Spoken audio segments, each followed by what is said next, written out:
I'm really inspired by, and it doesn't look anything like Emory Douglas's work, but I'm very inspired by what he did for the Black Panther Party and being able to like use art to be able to like share messages, very rapidly. And so in that idea, in my mind, I was like, hey, if I need to get a message out rapidly, and if I'm just like using the X-Acto knife to like cut things out, what does that look like? If I had to get on the computer really quickly and do something digital and I don't have time to like click and then like draw out the little pen to make it a curve, like what does that look like?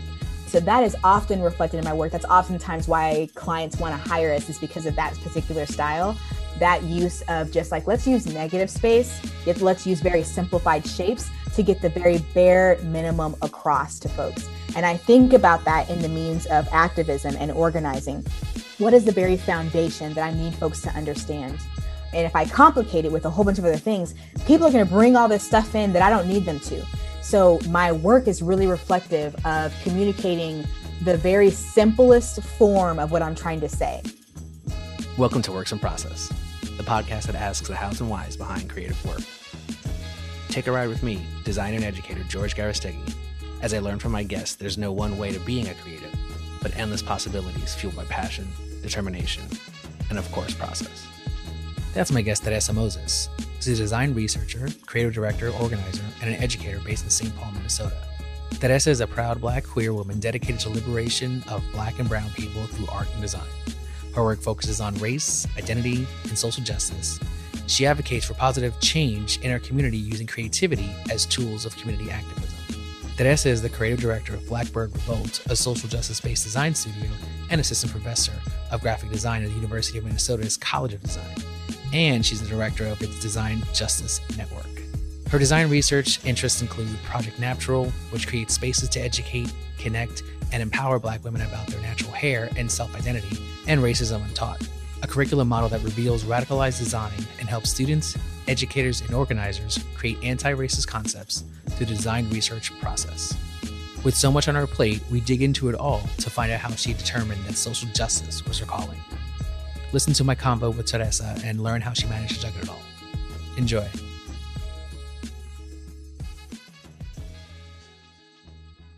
Hey, Terry. Welcome to the Works in Process podcast. Thanks for taking the time out of your busy schedule and your academic life to be here with me today. Absolutely. Thank you for having me. So I'd like to do something kind of fun before we get into your work and your creative process. As I start off each episode with a kind of a rapid Q&A session. Are you ready? Yeah. Whatever this is, I'm ready. Coffee or tea? Tea. Paper or digital? Digital. Research or teaching? Teaching. Duluth or St. Paul? St. Paul. Sorry, Duluth. Art or writing? Art. Nice. And then I do another thing where it's just quick word association. So the first thing you think of when you hear these words: creativity. Art. Determination. Justice. Business. Professional. Failure. White supremacy. Community. Love. Education. Decolonization. Mistakes. Second chance. Skills. Talent. History. Pride. Opportunity. That bag. Money. Accessibility. I'm thinking about access, but you've just said it in the words. I feel like it's not valid response. I don't know. Large type. Cool. Future. I think of Afrofuturists. And last but not least, process. Hard work. Great. So, as I read in your bio in the beginning of the episode as we started, there were so many things that you do and what you've been doing in the past couple of years. And I just want to get us understanding who you are. Can you tell us a little bit how you got introduced to art and design? So I feel like the way that I got introduced to art is like a trend now to be like Black and be like nerdy and into anime. But that is exactly how I got introduced to it. I was super into anime. I'm still into anime, but really when I was younger. I mean, it started with like Sailor Moon for sure. I'm still a Sailor Moon nerd for sure. And I started trying to draw the characters. And I got really interested in their outfits, you know, also creating a narrative for them. But like I started creating my own show. Like I started creating my own characters with their own outfits. And then I was like, oh, I'm really interested in fashion design. And so that's really how I got into the field of design, is really thinking about clothing and styling. And so when I went to undergrad at the University of North Texas, I majored in fashion design and minored in African American studies. And it kind of like brought both of those things together in my work. When I graduated, I worked in the industry as an apparel and graphic designer. Really, the graphic design came in the midst of it because I was working in a design firm which did like outerwear, and most of their stuff was like menswear, but there was women's and children, and those are the lines that I was over. We did a lot of licenses, so like NFL, NHL, all of like the sports areas, but then also like women's and kids would do like Betty Boop and Care Bears and Bratz and like all these things. It came that time, you know, where it was like, we need a website. And of course, because I had the lighter load, I put that in quotations because as a woman in the design field, like absolutely people are absolutely overworking us for sure. But like, because I was foreseen to have the lighter load, that duty was kind of handed over to me. And then as I worked on ads for the business and website stuff and all kinds of email blasts, all that types of stuff, I then was like, you know what? I can teach an Illustrator class. And then I started to look up, what do I need to do to teach an Illustrator class in college?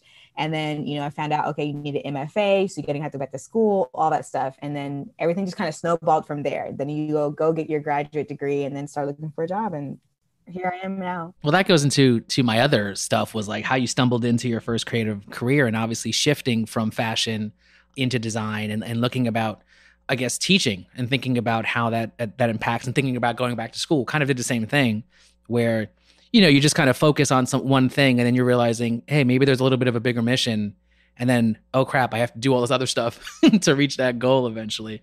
So as you go through that little bit of a shift and going back and stuff like that, when did you first consider yourself a creative? I think I always consider myself creative, even when I wasn't necessarily doing art, but I was always like, so like if you even like have a conversation with my mom, I was always very preoccupied with like creating worlds.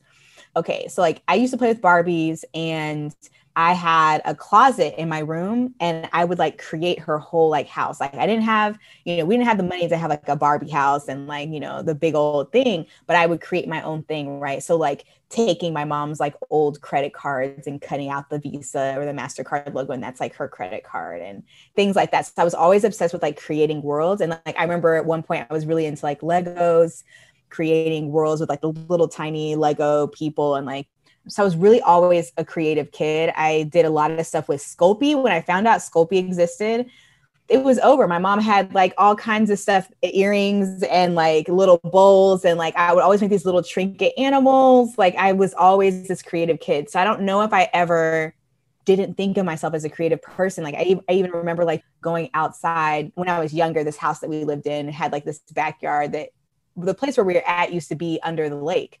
So there was like a ton of fossils and like rocks and all this kind of stuff. So there was like this huge hill of it behind us in our backyard. And I used to like make, you know, a house, you know, for myself. And like, I was the only one that played up there. I had siblings, but like, that was like my kind of area and space. So I think I've always thought of myself as creative. Now, thinking of myself as an artist, I just got into that. Right. Because I feel like, you know, I went in and I'm like, oh, I'm just a designer. And if you're an artist, the differences between an artist and a designer, like for me, has always been like this struggle. Like as a designer, you have an intentional thing. Like you have to give an intentional message and communicate an intentional thing. Whereas an artist, you can really do what you want, leave it up to other people to interpret. And for me, I feel like you could even see that in my work, this kind of tension between like, I'm creating this thing that's considered art, but I want people to know exactly how I feel and exactly what I want them to get from it. And I feel like you can see that in my work. So I don't know. I think it's calling myself an artist is kind of, I'm just now getting comfortable with it. I don't think I've ever really called myself that. I called myself more of a designer, but I think I have always been an artist. I don't know why I was denying that title from myself. Is that because of intention, you think?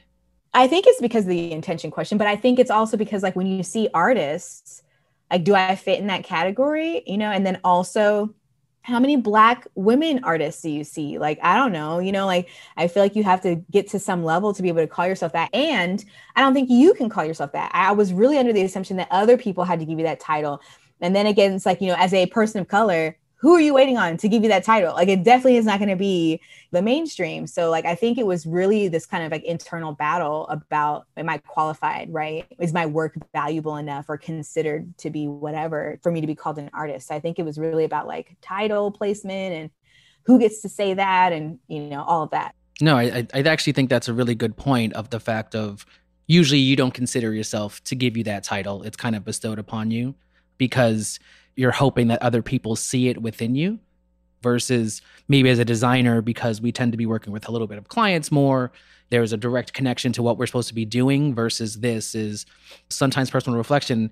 And I think that I found it really nice that you said there is intention to what you're doing to your work. So it is a little bit of mixing the artist with meaning versus just kind of how does the viewer take consideration of what you're creating? No, you're doing it with I guess, design decisions because you know the impact that it could have.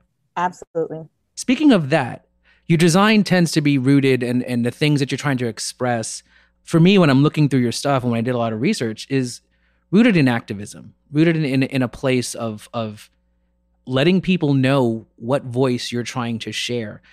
Do you remember the first piece that you created like that? To be honest, I don't think it's any of these major pieces that folks see right now. I think the first piece that I did actually was more involved fashion. And it was an illustration of this Black woman. And she had on this print that was inspired by West African culture. And I think for me, that was probably the moment in time where I'm like, oh, wow, I can create something that centers Blackness. And that was in undergrad. So I would say, and no one has ever seen that piece. And as a matter of fact, I don't even know if I have that piece still, but I think that was like, that is exactly where my mind went, was this piece. And I remember it was like yellows and purples and blacks and whites, that this Black woman who was in like this very regal stance, that, because I love doing like fashion illustrations, and she was in this stance. And I remember the pattern very vividly in my mind. But yeah, I think I'd say that was the first piece for sure, that I knew I could use my artistic and creative voice to bring about like messages that would maybe impact people or empower Black women specifically. Oh, I love if we can find that. I'll try. I don't know where it is, but I literally can remember it. I can really remember it in my head. I just don't even know. I don't think I have it. Well, thanks. I'm glad that we're uncovering something that nobody really knows about it, something more deep rooted and personal. And so our paths have kind of crossed a couple of times, primarily in the education and the diversity space.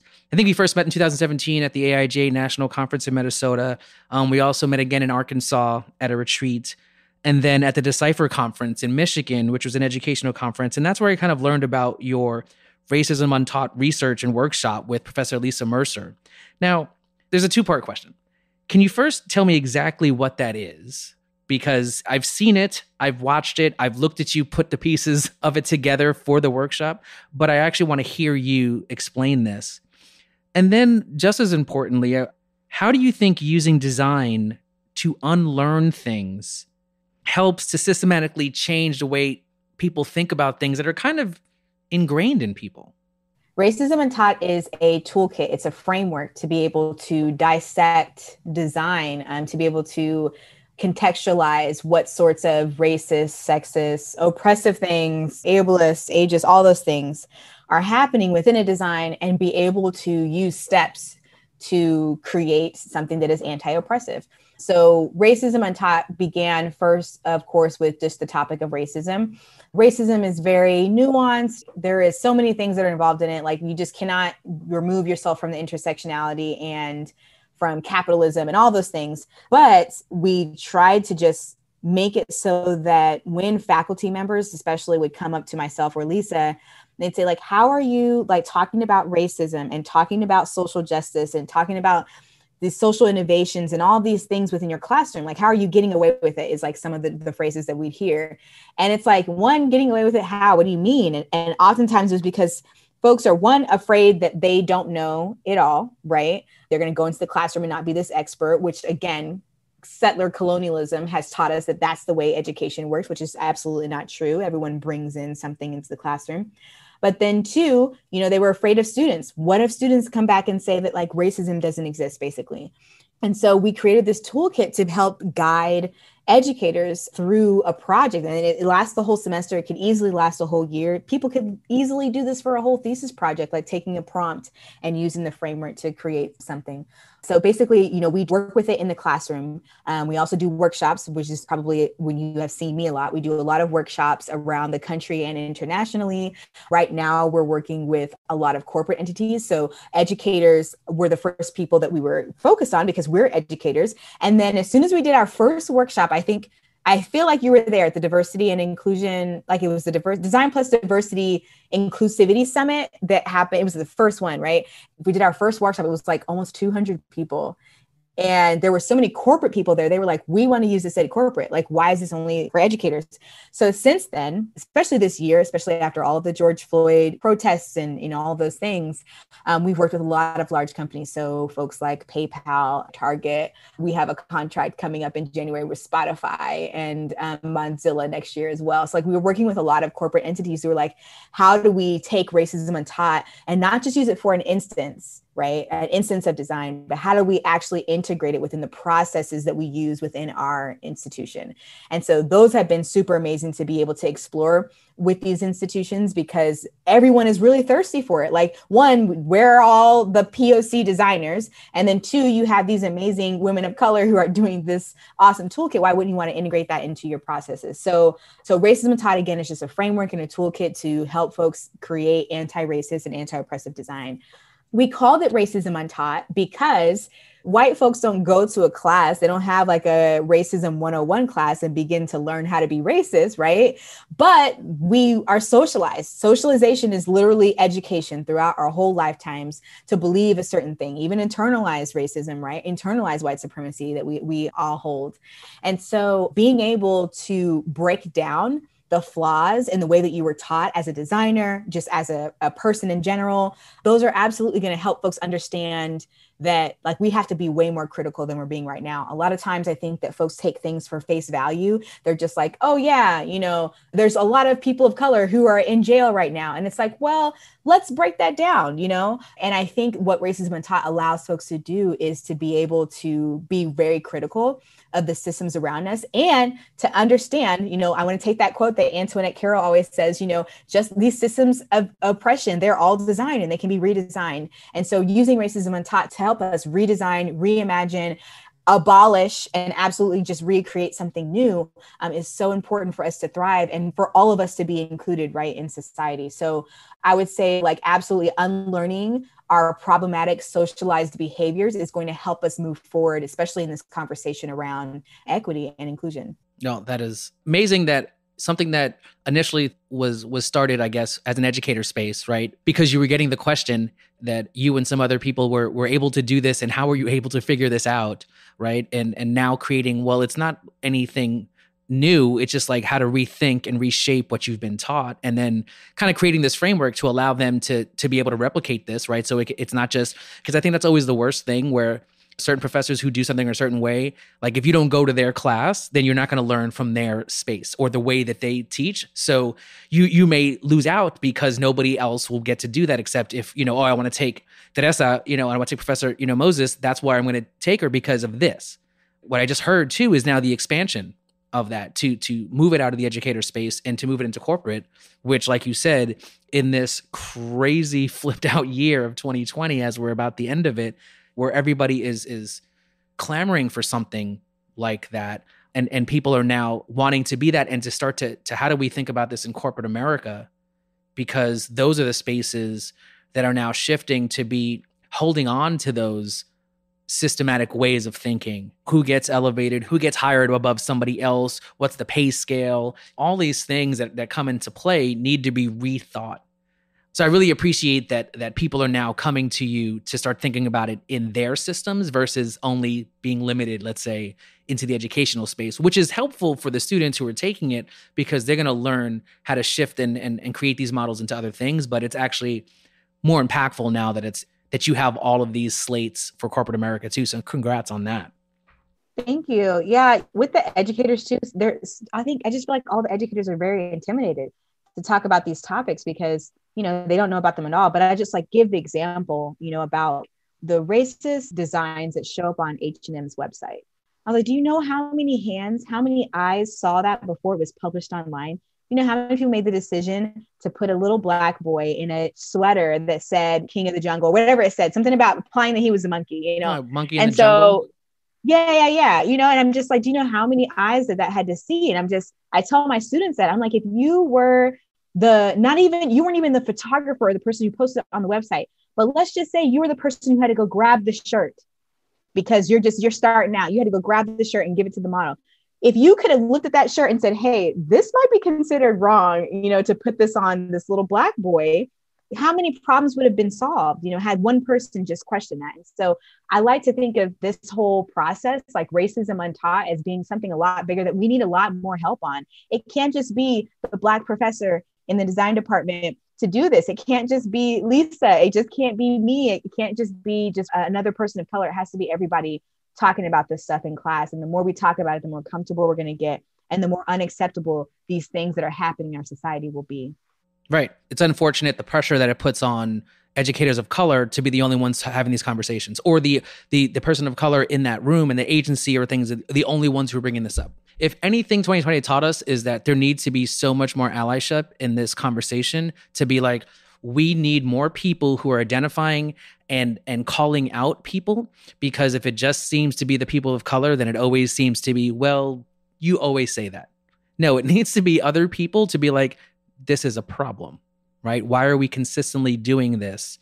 Because that's what's going to, make change. It's a little bit unfortunate that it can't always be the people of color who bring up the information and then go, we don't really see it because it's not from our perspective. But yeah, this is definitely something that needs to happen so that other people start to notice that this is not good. This is not how we should operate as a business, as a society, as people who respect other people, and how do we need to shift. So it's definitely great that I'm hearing that we're now taking this into another realm. And it brings me back into the idea of what you mentioned, even as that person who needed to grab that shirt, right, and bring it back into the room and be like, here, this is what we're showing, right? Because I've worked in fashion, you've worked in fashion. We know kind of there's a sample that's outside the room when you need to show it. And you're like, cool, this is what it is, right? It's a green shirt with this graphic. Are we okay with it? And somebody approved it. It's unfortunate that usually that person is like, I'm not going to say anything because that's my job, right? Like, I may lose my job if I call this out. And it's interesting now that we're looking at that and looking at the ways of empowering that person to make a decision, to bring this up. And you used to be in Duluth, Minnesota, and now you moved to St. Paul, Minnesota, and are teaching in the University of Minnesota's, is it Center for Design or College of Design? College of Design. Mm-hmm. And then you're also now the role of Director of Design Justice over there. How did that come about? And how are you enabling and empowering students to make those type of choices? So this role, I don't want to be like, oh yeah, I'm all that, but they made this role for me. So when I came and I interviewed, I initially just interviewed, it was an assistant and associate professor positions. They had 2 available and they ended up hiring 3 people, including me. And so they created this position because of the work that I was doing. I accepted the position, one, in a heartbeat, because I'll be around more people of color. Like Duluth is the whitest place I have ever lived. And it's not just like it's white, but then also there's this Minnesota nice thing that is like this cultural, we don't talk about this, or we kind of just like shy away from these conversations. And coming from Texas, where, if you're racist, that we don't serve your kind here. Like they will tell you, that we are not working with you, versus like Minnesota, they'll be in your face and then turn around and totally be someone that they were not supposed to be. So coming to the Twin Cities and accepting this role, it was really just kind of paying me for the things that I was already doing in Duluth. And Duluth, it took a while. And I feel like maybe they think it was going to be like instant when I first came down here. But like I showed up to community meetings. I showed up to community spaces. I built relationships with people. And I brought community into the school. And they wanted that here. I do a lot of work around community and getting folks involved, like using the resources that I have, like if there's funding available and the university can sponsor something, like my connection with the Office of Diversity and Inclusion there in Duluth was just like super strong because I was doing a lot of that work and connecting folks with those community organizations. And so I think that the Twin Cities campus just had to hop on board and be like, you know what, we actually want this, we're going to lighten her teaching load. We're going to allow her space and time to be able to build up this role, build up this collective, and make those same community connections here because they see the value in it. And so that's kind of how, you know, this role started. After I accepted the role, I'm now here. I started in August, which was just this semester. And, you know, I've been able to host a few events for students and employees of color. I've been able to do inclusive pedagogy audits. So being able to say, here are the things that I do in my class, let me present on this and let other folks know what's going on and how they can bring in some of those inclusive practices. So talking about like, what is your late work policy? Like, do you just want it to be on time or do you want it to be good? Or what is your policy on attendance? Are we treating this like a position? Like, can we say, hey, you get these personal days, and if you don't show up, you don't. And not being concerned if the student's not going to show up. You know, a lot of people are really concerned about control in the classroom, which to me says colonial ways of knowing and learning. And it's just like, we need to break those. We really need to break those in the classroom where we think that we have control over humans. Like they need to show up to this and do that. And I feel like this semester I had a student who emailed me and was like, is today required? I think it was like a day after a holiday, right before the holiday or something. They were like, is today required? I know that we were just doing critique, blah, blah. And I emailed back and I was like, nothing is required. You can do whatever you want, you know? And I think when people let go of that power, you actually begin to see students in particular show their initiative, show their own self-learning. It's about the control piece. And I'm not feeling that at all. I think it's very colonial to think that way, to try and make someone do something. It's like, if they want to do it, they'll do it, you know? Mm-hmm. Yeah, this role is really about me shifting culture within pedagogy and curriculum in the College of Design. And then it's really about me bringing those connections, those community connections, which is a lot harder now that there's COVID. And I haven't been able to just show up to a community meeting. So I'm very excited to be able to do that once these vaccines roll around and all that, and hoping maybe next year or something, you know, we can start that again. But that's what this role is really about, is about shifting culture in the College of Design. And I have support to do that. I do have a bit of power, and I'm still searching for more of it to be able to really say, and mandates and stuff like, hey, you know, let's talk about these in the classroom, you know? So that's great to hear that one, they wanted you so much that they created something for you, but also, like you said, paying for what you've been doing. That's a great way of them thinking forward, to be like, instead of, you know, normally, well, we're going to ask you to do this and dress for the role that you want. And then if maybe, well, no, we created the role for you because you've already been doing the work. The adage, boots on the ground, been in the community centers, been doing things, showing the work. And then they're, quote unquote, now advocating for the fact, well, then we need to do this over here, and let's actually create a role for that. And then, of course, reducing your teaching load, right? Because that would suck to then do all this and be like, well, you still need to teach this amount of hours and be the director of design justice. Like that would be like, nope, that can't work. And it's interesting that the approach of the rethinking pedagogy with the aspect of latenesses and attendance. I agree on the one hand, because I think there's a shift in the way that we need to approach how we rethink that. Because if we're thinking about quality work and we're rethinking all of these things, I think there's one expectation that we can't really focus on some of these other aspects that are just checks and balances of just to make sure you're doing something. But at the same time, I struggle with this, especially now in this virtual world, you know, as New York has been hit with COVID, and our student body being, you know, one of those bodies that are part of the essential worker staff. So there's a lot of people that we're checking in on them, you know, to make sure everybody's okay. They may not have the luxury of just being home with a computer and things like that we're focused on that. So sometimes having these moments of check-ins is a way to kind of create this moment of like, are you there? Do you need any support? And I totally understand the idea of you know, not sticking to that, because I think I've done something similar where students are like, well, I need to be able to, you know, do this, or my job had to shift its working hours. And I'm like, go do that. Like, you know, we don't have to be sticking to a schedule, but it's also the respect and the responsibility for you to reach out to me and ask those questions. And I'm like, yeah, if you do that, any student who's ever reached out to me and goes, I have an issue, can we readjust? Can I talk to you after? You're owning a responsibility. And I'm always going to work with that student, because it's the ones that unfortunately slip and slide a little bit, that we're kind of wondering, is this whole COVID impact really adjusting because we have no way of maintaining where they're at? When before, when in person, there's body language. There's all the other things that you can start to see, and you can't create body language in Zoom. One of the things that I do in my class is called the community agreement. And I'm sure you're familiar with this, but I have the students create it. And so the students, once they create it, that gives them the power to then hold themselves accountable to what they said they were going to do at the beginning of the semester. And I do these community agreements. They read them every single day that we meet. At the end of that community agreement, I say, is there anything we want to change, anything we want to address, anything we want to expand upon? The whole semester, they had no expansions, no changes or anything. However, their community agreement was so detailed because it was a class activity to do it. It was so detailed that it's like when a student then comes up to me and tries to, like, students do, they start to blame you for them not having their work. Like, well, I didn't understand, and I'm like, okay, let's go to the community agreement. What did that say? What did it say when you didn't understand something? Like, what did you all say that you were going to do? What did you all agree to that? And so giving that power over to them really has them check their self and be like, you know what?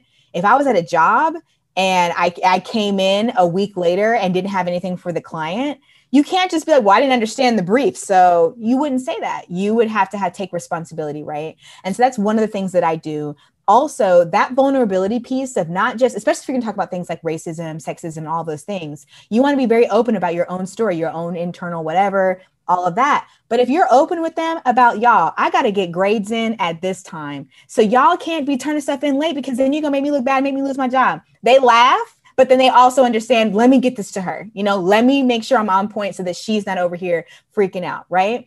I'm very transparent. I'm really a transparent person overall, but I'm really transparent in the classroom, just trying to let them know. I also have days where I have them ask industry related questions, and that connects them even more to what I'm doing and how the work that I'm doing in the classroom and what I'm teaching them is actually going to benefit them in society. And so, you can't tell me right now if they went to go, because Target's using our toolkit, if they went to go to apply for a design job at Target and they said, oh yeah, I'm Racism Untaught certified because I did this in my class, that they wouldn't be a candidate that'd be like, oh, let's bring in this person. We don't have to train them because they actually use it in their class. So I always like to compare stuff to industry stuff, but really the vulnerability piece has been very helpful because I don't have to be the expert. I'm gonna bring somebody in to talk about the systems of oppression and blah, blah, blah. I'm going to bring someone in to talk about that. And I feel like a lot of times teachers don't want to be shown as someone who doesn't know it all. And it's like, it's a detriment to you and it's a detriment to the student because they don't actually get the stuff that they need, where you could have easily just called me over and had me speak as the director of design justice to talk about some of those things, So people are learning. I think they're starting to let go of the reins a little bit, but I think it's about control for a lot of these teachers, and letting go of that is really hard for folks. It's like, that's not how I was raised. That's not how I was in school. I had to do this and this and this. And I was like, but did you have a good learning experience though?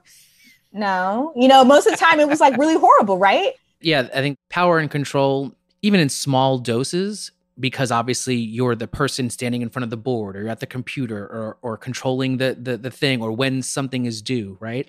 So there is a level of control, but I think, your idea of community agreements that I've heard in other spaces where we're thinking about, how can we be more equitable and everybody, not being so focused on the tangible results being the same across the board, being a little bit more flexible, is something that I think us as educators need to be a little bit more attuned to, even more so now.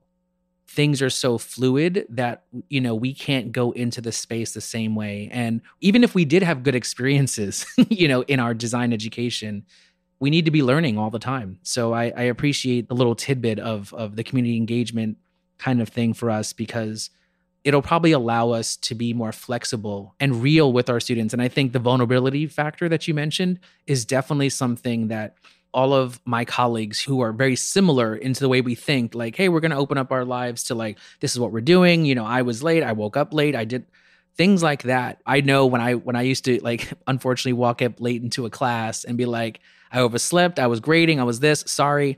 I always told them, if I was ever late to a class, nobody in this class is late that day because it's my fault.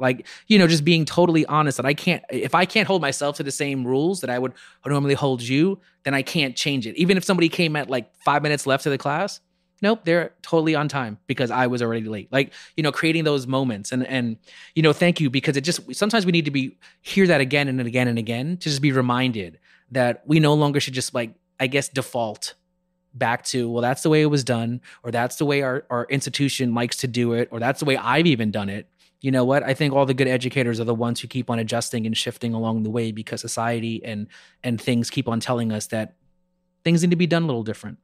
Going back to after our little segue of design education, your boots on the ground in Duluth, you know, you being able to be part of that, going into community meetings and doing some of that stuff.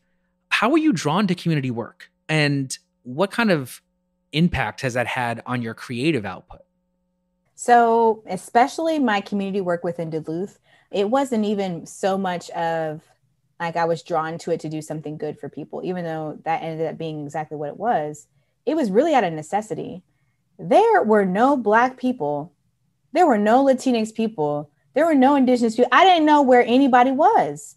And so I was literally like, am I here by myself?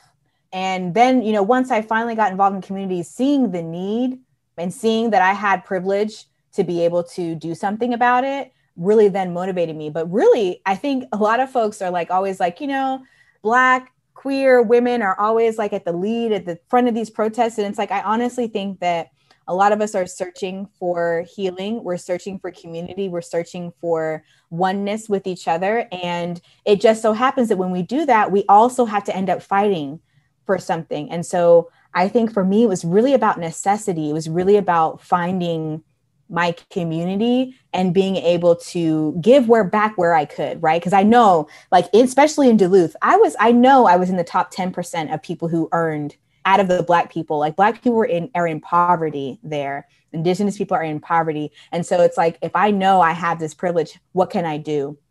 And so that's exactly how I got involved in the community. I mean, it was literally like I went to the NAACP meeting the first week I got there. Like I went there that first Sunday that I was there and met people, and I just started from there. You know, and then tried to join like employees of color groups at UMD and tried to find other spaces. I even made my own space called Color Connect. And every time I met a person of color, I'd be like, let me add you. I'd take out my phone, let me add you to my Facebook group and blah, blah. And I started having monthly socials. And that's how I really met people. And I think that's really the extrovert in me. Like, I would not even think like an introvert would be okay with that at all. But that was just my personality. And so like being able to start my own space as well was super necessary. And again, necessity, like that's exactly how it started.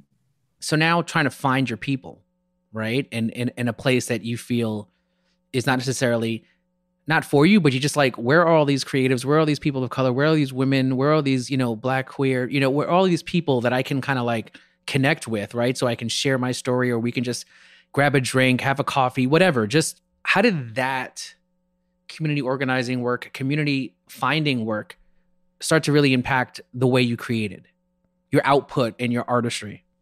Oh, that's such a good question, because that really is a reflection of what I do. So when I think about projects like Project Naptural and Umbra, yes, they were first a way for me to express what was happening with my own personal life. Like, so Project Naptural, really being able to talk about like, this is my natural hair journey, right? I didn't have these resources, so I want to make them available to everybody else. And in turn, in doing that, it empowered the community. It brought Black women together to see like, oh my gosh, there's a whole space dedicated to me and my natural hair journey. And so that's kind of amazing. Same way with Umbra. Umbra was a very liberating exhibition to create, to just be able to say like, here are all the things I experienced as a Black woman here in this community. And to be able to see that reflected in the faces of the Black women that were laughing and crying and just relating with all of those pieces ends up bringing the community together. So I would say absolutely my work is a reflection of bringing community folks together, empowering specifically marginalized folks to be able to see ourselves, our true selves, without white gaze, without expectations that are placed on us because of who we are and what identities that we hold. So your statement is just a reflection of exactly the work that I do. The big projects that I have are always centered around how can I bring community together around this? How can I empower, educate, provide resources? And that's really how my work is centered. Absolutely. When you look at your work, you definitely get that feeling. And I kind of wanted to hear it from you, because I think it's sometimes, like you mentioned, art sometimes is one of those things where you're supposed to either look at it or create things, but because we talked about how you have meaning and you don't just create something for the sake of somebody to view it, but there's things I wanted to really give context to the way you've connected those things. And you've just easily segue into my next question.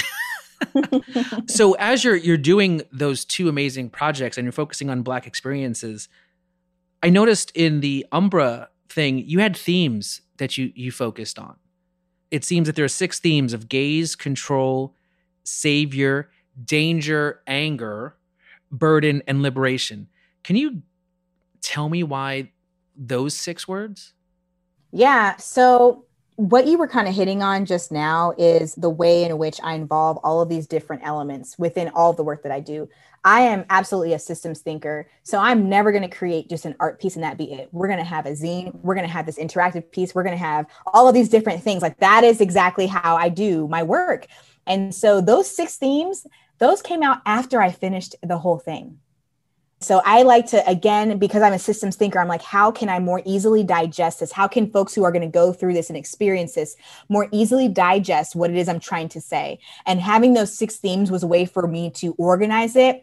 And so that folks could be able to take it in and see what are some of the ways that those things are reflected. I imagine that maybe a couple of years from now, I will begin to add more pieces underneath those different themes within the show, and the show would just become even larger, right? COVID kind of stopped the show from running the way it needs to run, but I have an exhibition happening in January in Austin, Minnesota. And so, you know, I imagine that like it will just begin to get bigger and bigger and bigger. And so those themes definitely came out afterwards. But again, it was just a way of, remember, just being intentional about what I'm trying to communicate and having folks understand that like, I don't have just a picture of like 3 middle fingers just to say I'm angry. I'm really talking about the danger of our anger. And then also like how we are in danger all the time as Black women. And we have a right to be angry about that.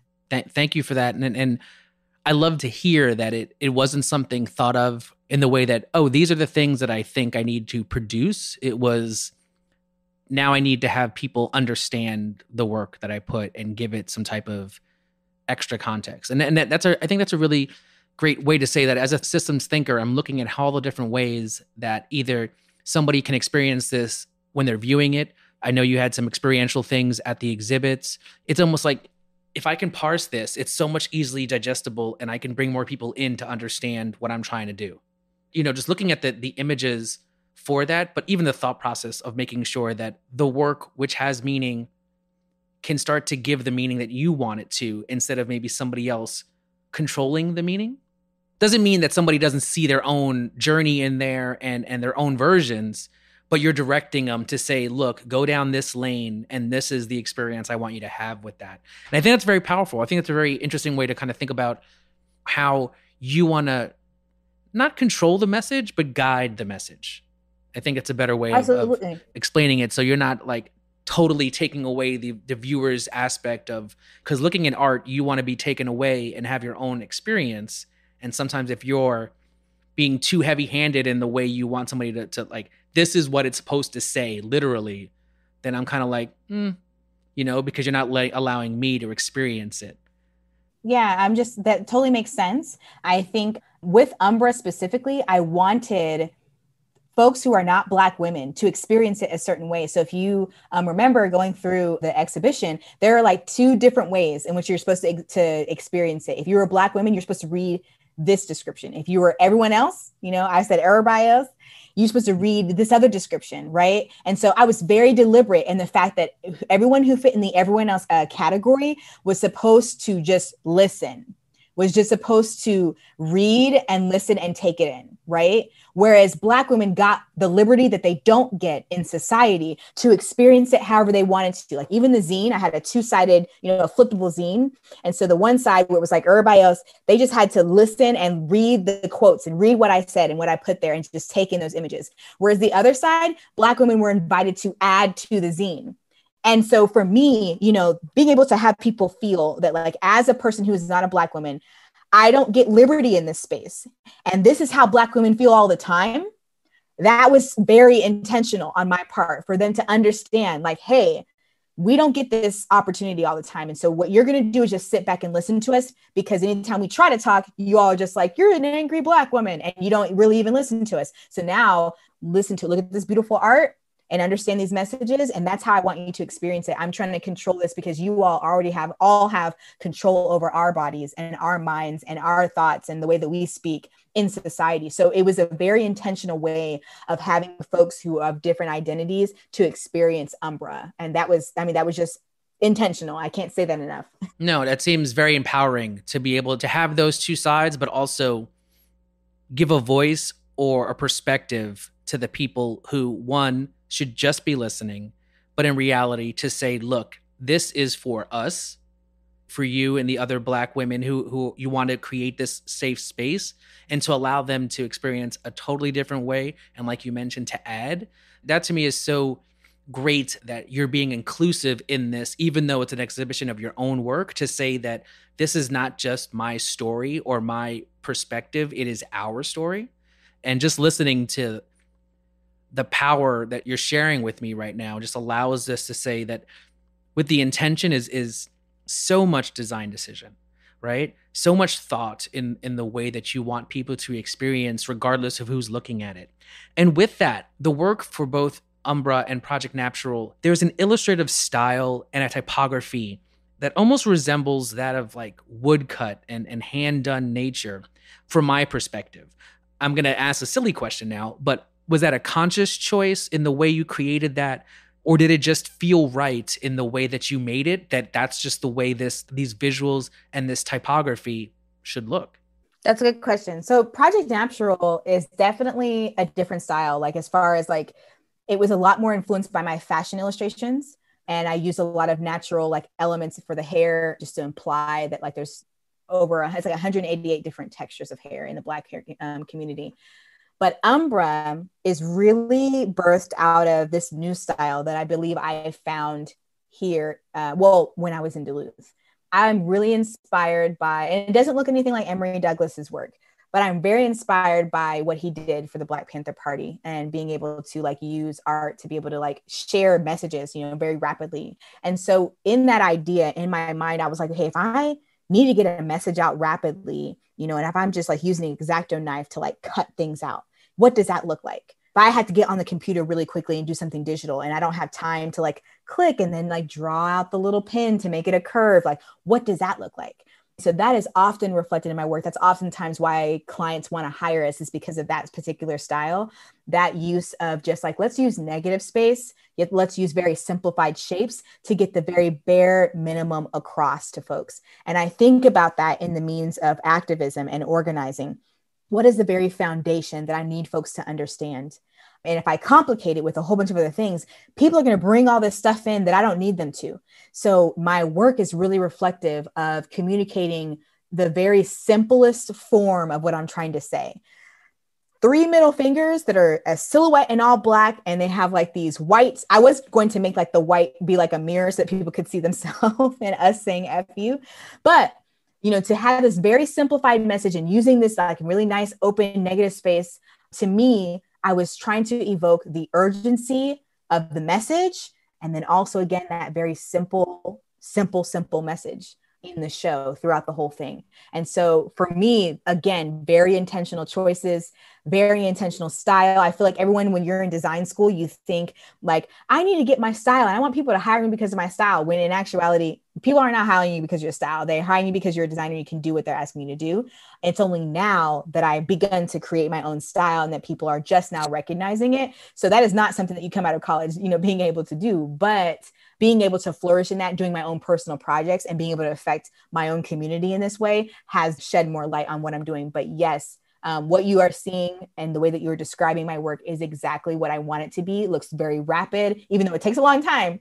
It looks very rapid. It looks like, how do I get this message out really quickly? I think it even looks loud to me, not even like with like use of color, but I think just the way that angles hit. I have a very specific way I like doing it. Like I don't like any angles to line up. So like, even if it's like a letter L, I won't have the inside of the L when it, where it meets the vertical and horizontal. I won't have that line up with the end, just because I need it to look like I need to get this message out. And so that is very intentional for me.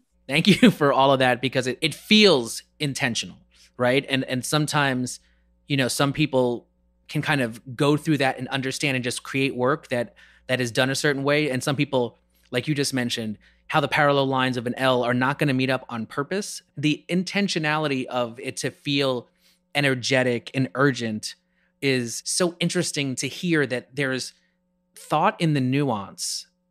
And I think that when you look at the type, and when even in the word Umbra and the other messages that you use in that type, I mean, they're so perfectly nested within the letter forms, and the way you think about how letters connect together and where you break them and connect it on because it's not the perfect word is like goes the whole long way. You may break it up and say, well, now that's going to go down here, and now it's going to go down here. And it's so intentional. Sometimes it's just people, it just makes sense and they're just doing it. And it's kind of a combination, like you said with your systems thinking idea before, is that now you're making sure that you're doing these things on purpose, because for you, it makes sense, but there's also this really deeper meaning behind that. And I definitely see that rapid iteration idea coming through. And when I've scrolled through some of the things on your site, or even the typefaces that you put up there as you're just trying to show these messages sometimes, and especially the messages were rampant during, throughout this year of just re-energizing what's going on. And, none of this started now. You've been doing this for a long time, and it just kind of, unfortunately, all of the shit that happened this year kind of like elevated everything. And for you to reshare and refocus people on some of these things and the way you feel, you just see that energy and the color patterns and the combinations that are maybe not necessarily what we're used to seeing, I think totally work and totally create that visual sense that you've been working on for so long. And I'm glad that you're finally now, for yourself, noticing that there's a style that we all had that. I think I have the same style. It's like, it's a color palette. I tend to use bold typography, very heavy, almost feels like boxing posters from the 30s, 40s and stuff like that. That to me just feels nice. And when I work in that, it just kind of all makes sense. It doesn't matter what I do. It just kind of all feels like it goes together. And that seems like you're hitting that same stride with the way you're creating this typography and stuff like that, right? So you just even tinge into the next thing, right? So you teach design justice. Your creative work, focuses on a lot of that stuff. And now you and your partner have a studio that are focused on that. It's so empowering that you've been able to take all of the three different things, your personal work, your education, and your creative work, and they're all inhabiting the same space, right? Because some people don't do that. They kind of like, I have to work for a client, so I have to do it the way they want me to do. But why start a creative studio? One of the first questions that we asked ourselves was, what are we going to wear to the next protest? And as a fashion designer, I was like, well, I'm gonna create my own thing, And so, that's kind of how it started. But, I'd always been doing like client work and freelance stuff, on the side of me teaching, just because I think you have the liberty to do that as a teacher. But yeah, I just was like, how do we really integrate this into what we do? And it's interesting that you are like, you're basically layering everything, right? I do this teaching, I have this director role of design justice. Then I do these projects, Racism Untaught, I do Project Naptural, I do Umbra, and then I have this design studio. And I think I am trying to be a living testament of integrating equity, inclusion, justice, liberation through all of my life's work. Oftentimes what we see with this performative allyship is that it's off to the side. It's this little thing they pull out to say, Black people, keep shopping here. Latinx people, keep shopping here. Indigenous people, we love you. Asian people, and they pull it out at these opportune times to capitalize on what's happening, Oh, there's racial injustice happening with Asian folks because of the coronavirus and what Trump is saying. So we want to just send out an email blast that we support our Asian staff. And it's just like, but if you actually had it integrated into celebrating Asian culture within your institution, it wouldn't be such empty words. And even we've been talking a lot at the University of Minnesota about like our hiring practices and how like we initially had the diversity committee as one of these meetings that the potential person had to go to interview with. And it's like, why is that on the side? Why is there a diversity committee that they meet with? Why are we not talking about diversity in every single interview that we have with this person? Because I don't know about you, but like whenever I go and interview anywhere, by the time they get to that diversity question, I done already answered it. I didn't already answer this from question 1, 2, 3, 4, 5. And then by the time I get down to whatever question it is, and they're like, well, you've already answered this question, but how does diversity, blah, blah, blah. And it's just like, well, it's in my life's work.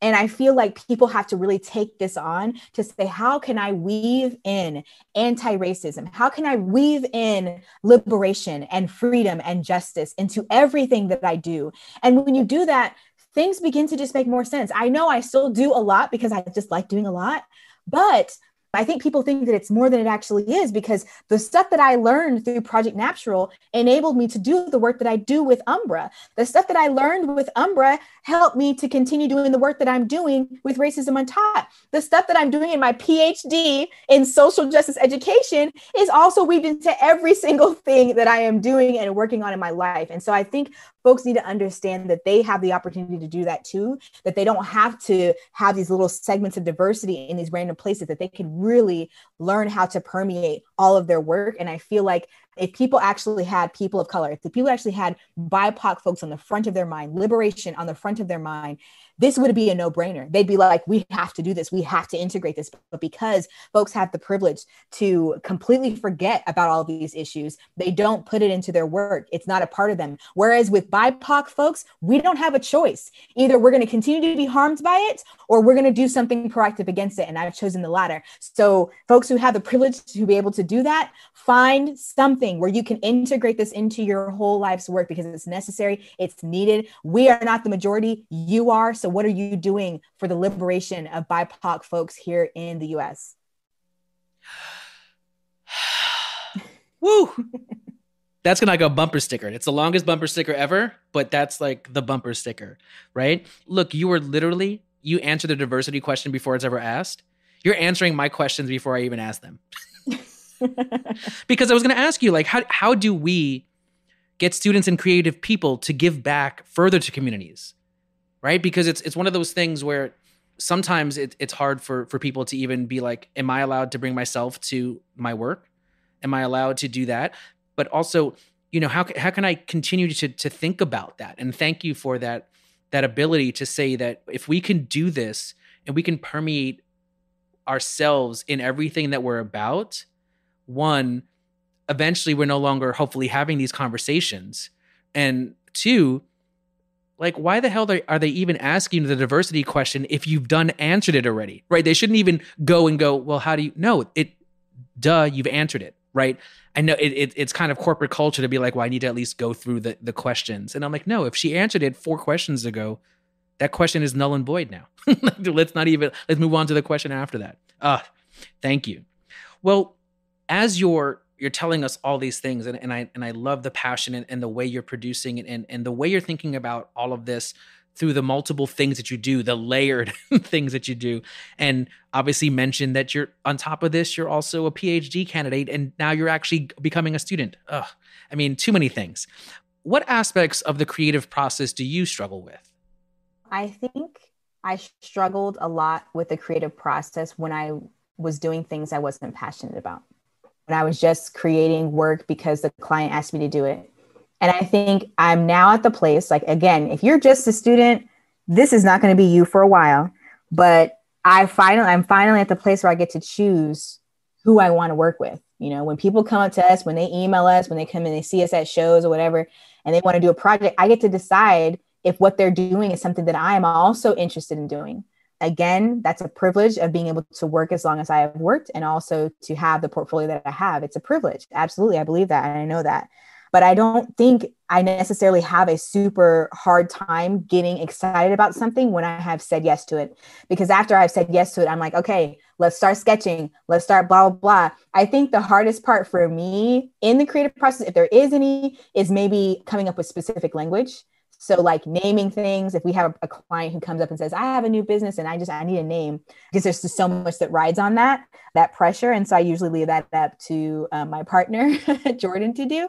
I don't think I have so many blocks because I've decided that I'm just tired of taking on projects I'm not passionate about and I'm not excited about.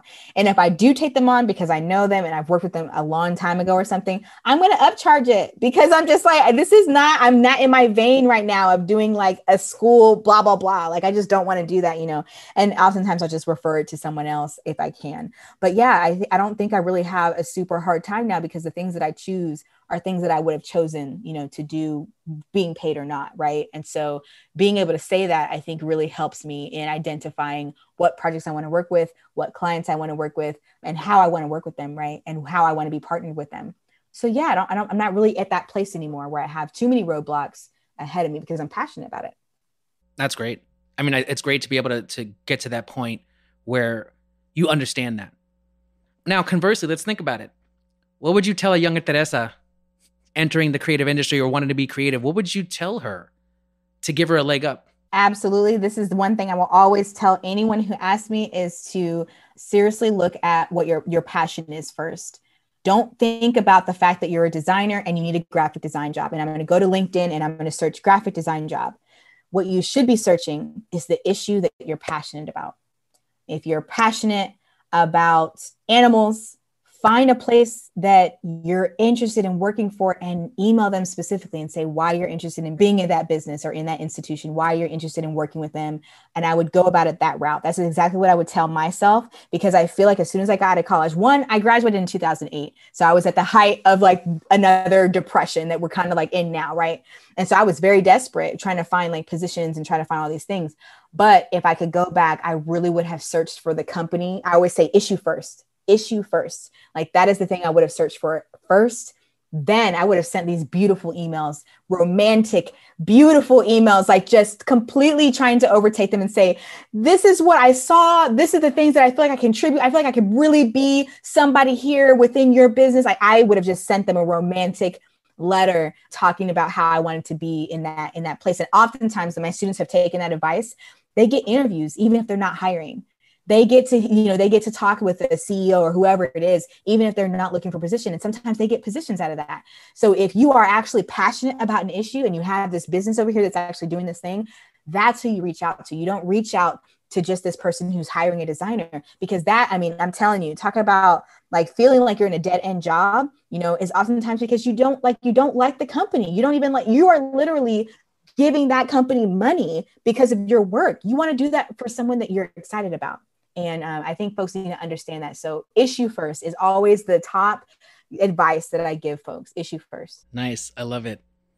So with all of that, right, and with that thought in mind of giving students or giving yourself that ability to think about how you would reach out to those type of business partners or actually those type of business that you want to work with, what type of support in this day and age do you think young creatives need today coming out into the industry?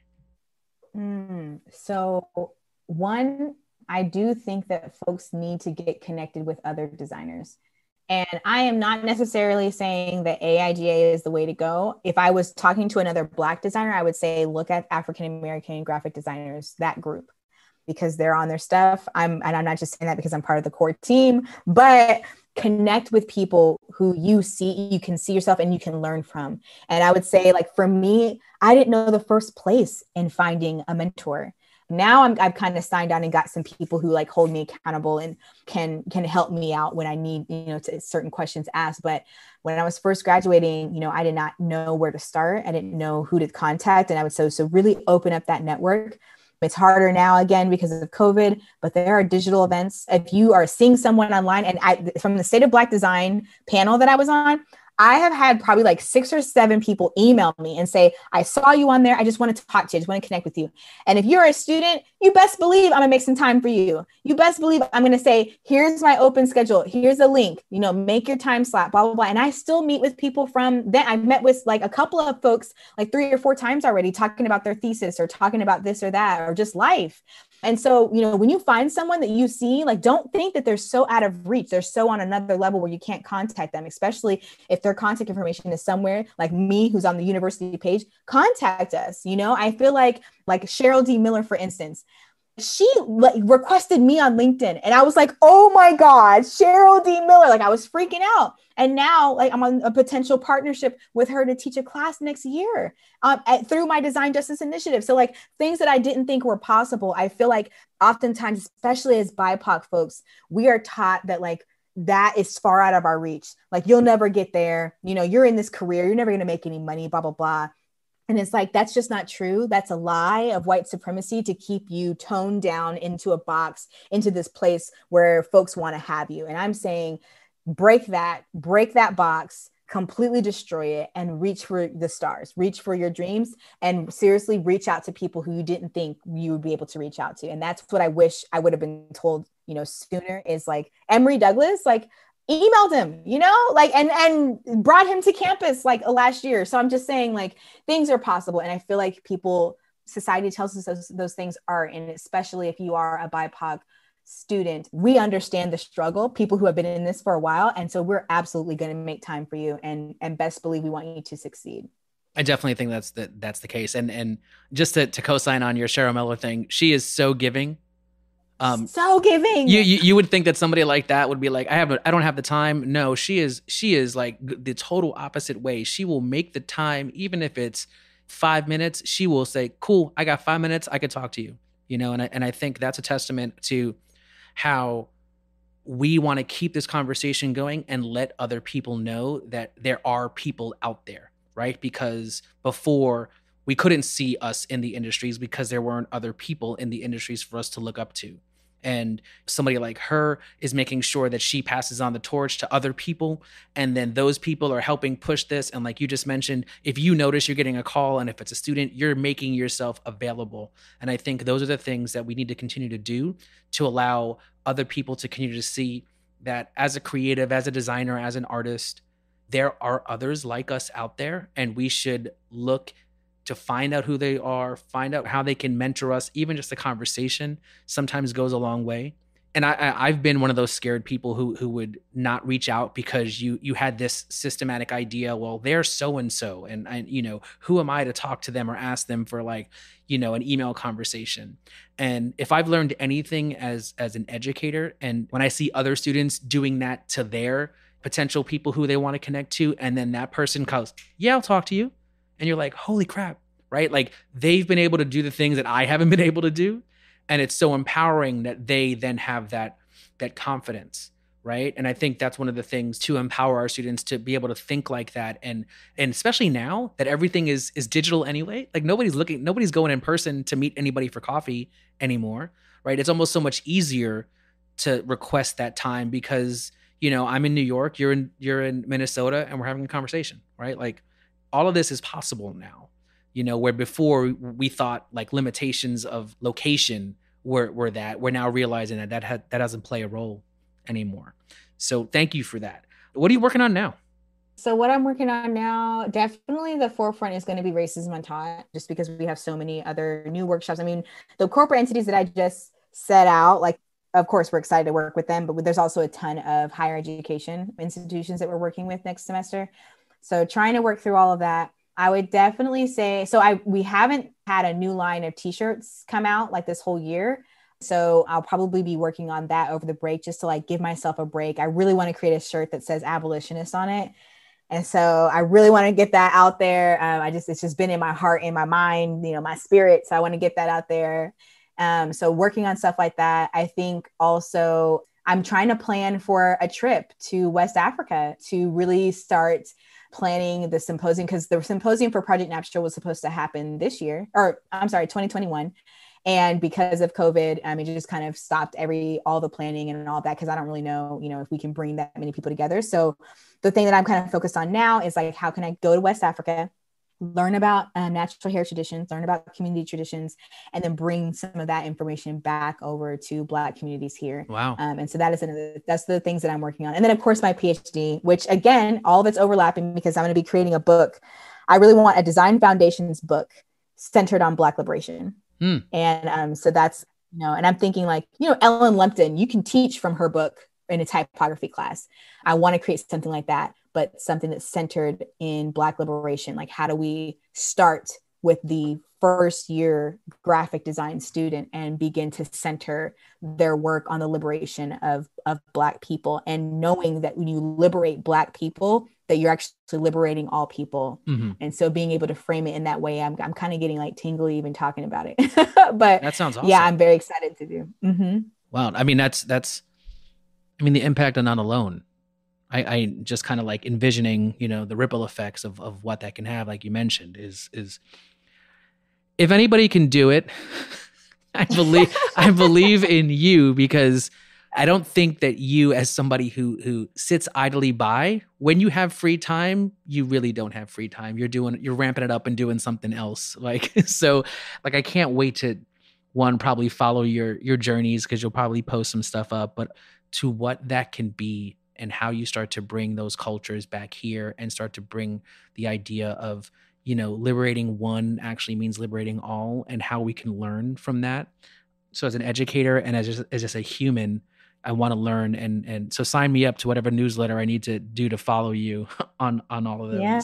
But this has been an amazing conversation. I've loved the passion that you bring to this subject. And I think that's one of the reasons why I wanted to have you on this conversation, is because there's so many things that you do that are rooted in overlapping natures of, to be like, you do not have to sacrifice who you are to do what your job is, to be what you are creatively, to think about what you need to research. It all is possible when you're able to think about how things connect and why you need to be that way. And I thank you very much for sharing your journeys and the reasons why you did stuff, because I definitely wanted to know more. What you're doing is rooted, like you mentioned, in the liberation and the ideas of just having a space for BIPOC people, and Black stories, person of color stories, Indigenous stories. And I thank you for just taking on that challenge because you're making sure that a lot of us stay true to why we're doing this in the first place. So as people are now totally stoked about you, where can they find out more about, Teresa Moses? Absolutely. You can definitely find out more about me by following on any socials. So Project Naptural is kind of my first social account and stuff that I'll do, a lot of stuff around natural hair, but really mainly me. And then Blackbird Revolt, again, all of the Facebook, Twitter, Instagram. Blackbird Revolt is going to be a lot of my design studio stuff. And then you can also find out more about me just going to my portfolio site, teresamoses.com. Thank you. Wow. This was such a great conversation. And I really appreciate you getting into it, and seeing and hearing the passion in your voice was amazing. Take care. This has been Works in Process. Yeah, absolutely.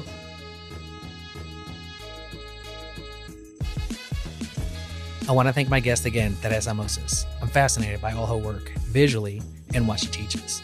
It's also great to hear how she's been able to align all of her work progressing the liberation of Black and BIPOC voices.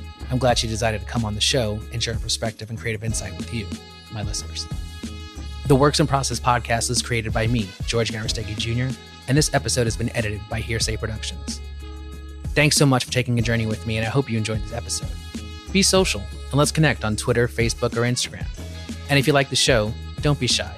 Feel free to leave us a rating or a review on Apple Podcasts.